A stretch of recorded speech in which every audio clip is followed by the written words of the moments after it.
Hola a todos, ¿cómo están? Que el Señor nos bendiga ricamente. ¿Cómo andan? Tanto tiempo. Qué lindo es poder compartir la palabra del Señor en esta noche con ustedes después de esta hermosa adoración que hemos podido elevar a nuestro Señor en agradecimiento por todo lo que Él es. Qué bueno es saber de que nuestro Padre Celestial nos mira con agrado, nos ama de tal manera que Él hace cosas por nosotros, por amor a su propio nombre, y nos bendice de una manera que no la podemos explicar. Estuve pensando en estos días mirar un poquitito en la Biblia los nunca más.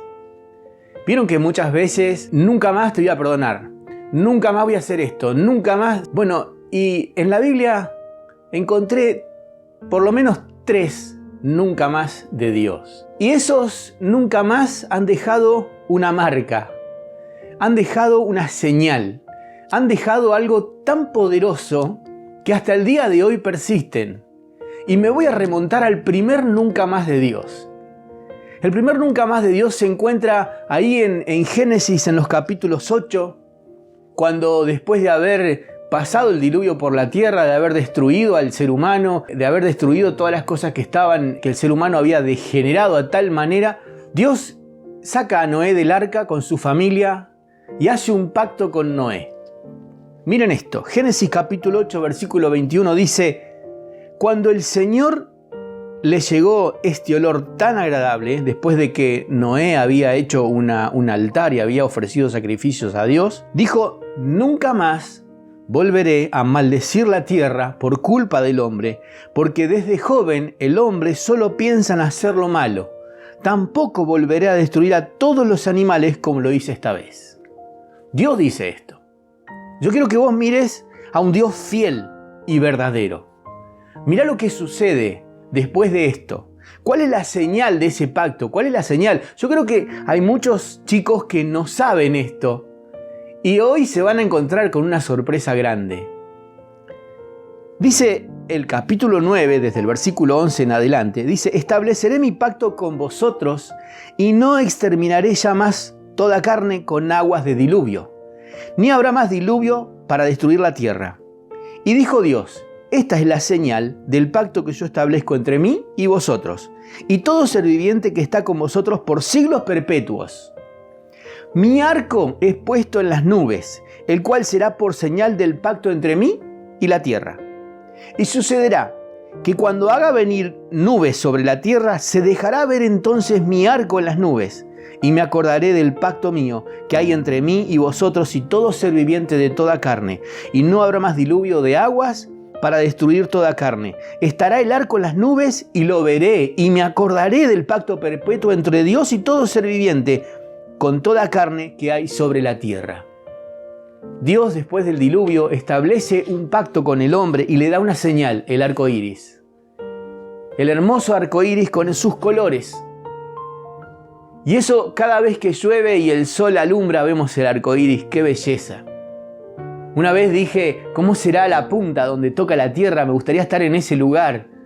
Y muchas veces viajando a San Antonio he tenido ese privilegio de cuando llovía de un lado y del otro lado estaba el sol, casi como que pasaba por dentro del arco iris. Fíjense, queridos chicos, hace miles de años atrás, Dios estableció un pacto y cada vez que llueve, el arco iris sale. Dios es fiel y Dios es verdadero. Este es el primer nunca más.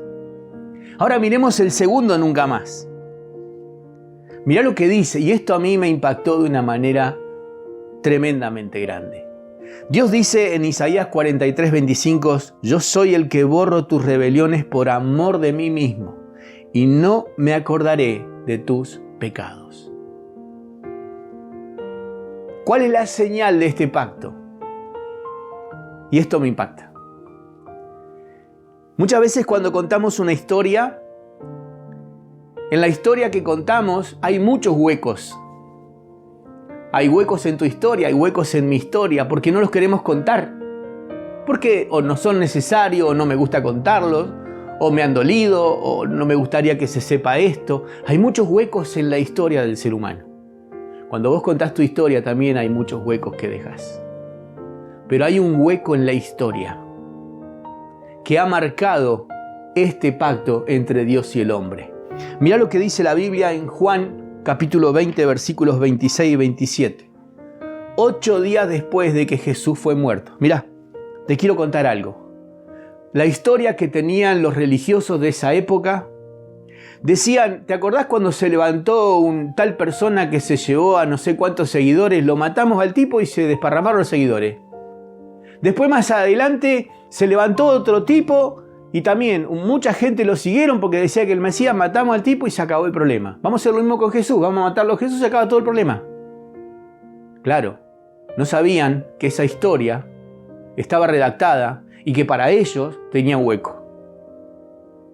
Cuando Jesús va a la cruz y muere en la cruz del Calvario, los judíos, los religiosos, estaban contentos porque se acabó la historia. Se terminó la historia. 3 días después Él resucita. Sale de la tumba. Y gloria a Dios que resucitó. Pero 8 días después de esa resurrección, cuando Él se apareció a los apóstoles, la primera vez que se apareció a los apóstoles no estaba Tomás. Pero la segunda vez, que era 8 días después, sí estaba Tomás. Y Tomás había dicho, no creo que resucitó. Es decir, si yo no veo sus manos y sus pies, y su costado, yo no creo que resucitó. 8 días después, estaban otra vez sus discípulos dentro, y con ellos Tomás. Llegó Jesús estando las puertas cerradas y se puso en medio de ellos y dijo, paz a vosotros. Luego dijo a Tomás, pon aquí tu dedo y mira mis manos, y acerca tu mano y métela en mi costado y no seas incrédulo sino creyente. Pablo más adelante dice, si Cristo no resucitó, vana es nuestra fe, es nuestra predicación, vana es nuestra fe. Cuando Él en la cruz del Calvario hizo un pacto con nuestros pecados, los clavó, los llevó en la cruz, los quitó, los perdonó y dijo, nunca más me acordaré de tus rebeliones, de tus pecados.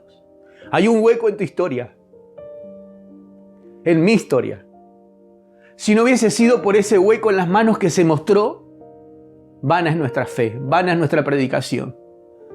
Pero ¿sabés por qué predicamos a Jesucristo? ¿Por qué predicamos su palabra? ¿Por qué decimos que el amor de Dios es grande, que es capaz de perdonarte lo imperdonable para nosotros? Porque hay un agujero en sus manos, en su costado y en sus pies que marcan la historia antes de Cristo y después de Cristo. Si esos agujeros no hubiesen sido mostrados, Él nunca hubiese resucitado y vano sería todo esto que estamos haciendo. Pero Él resucitó, está vivo, intercede a la diestra del Padre en favor de nosotros. Hay un hueco en tu historia. Sé parte de ese hueco. Míralo a Él en la cruz del Calvario. Lo hizo por vos, lo hizo por mí. Ocupó tu lugar, ocupó el mío. Nunca más me acordaré de tus pecados y de tus rebeliones. Y el tercer nunca más. Dice, porque seré propicio a mis injusticias, a sus injusticias. Nunca más me acordaré de sus pecados y de sus iniquidades. Y añade en Hebreos 10, 17 y 18, nunca más me acordaré de sus pecados y transgresiones, pues donde hay remisión de estos, no hay más ofrendas por el pecado. ¿Cuál es la señal de esto? La estamos viviendo y es la iglesia. Se llama la iglesia.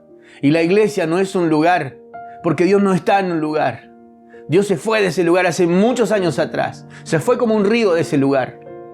Ezequiel cuenta que a más lejos del templo, más profundo el río. A tal punto que tuvo que sumergirse en las aguas porque ya no podía hacer pie. Y el río de Dios debe inundar toda nuestra casa, todo nuestro ser. Porque esa es la iglesia, sos vos. Aquel redimido por la sangre de Cristo. Aquel perdonado, aquel comprado.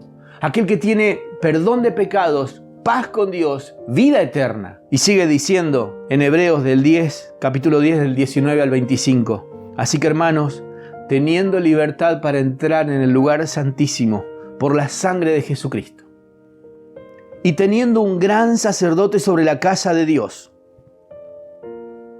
acerquémonos con corazón sincero, purificados en plena certidumbre de fe, purificados los corazones de mala conciencia y lavados los cuerpos con agua pura.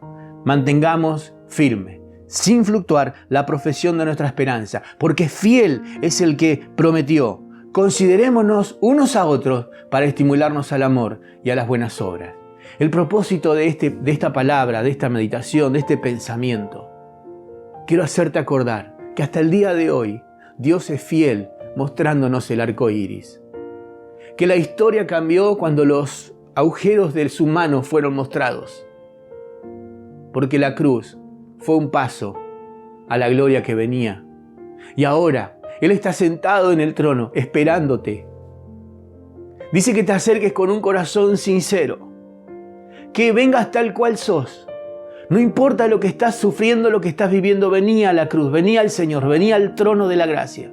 Dice que vas a hallar el oportuno socorro. Gracia y oportuno socorro. Que Dios te bendiga para que puedas considerar que lo que un día se estableció, el arco iris, hasta hoy se está mostrando. Lo que un día pasó cambió la historia de la humanidad y Cristo resucitó. Y hoy Él puede ser una realidad en tu vida. Él puede ser el verdadero papá que necesitamos todos. Un papá que nos ama de tal manera que no lo podemos explicar. Que dio todo lo que tenía por amor a vos, por amor a mí y a todo el mundo. Que el Señor nos bendiga ricamente, nos guarde, nos proteja y que podamos considerar las Escrituras, porque ellas a nosotros nos van a hacer sabios para salvarnos. Dios te bendiga. Amén.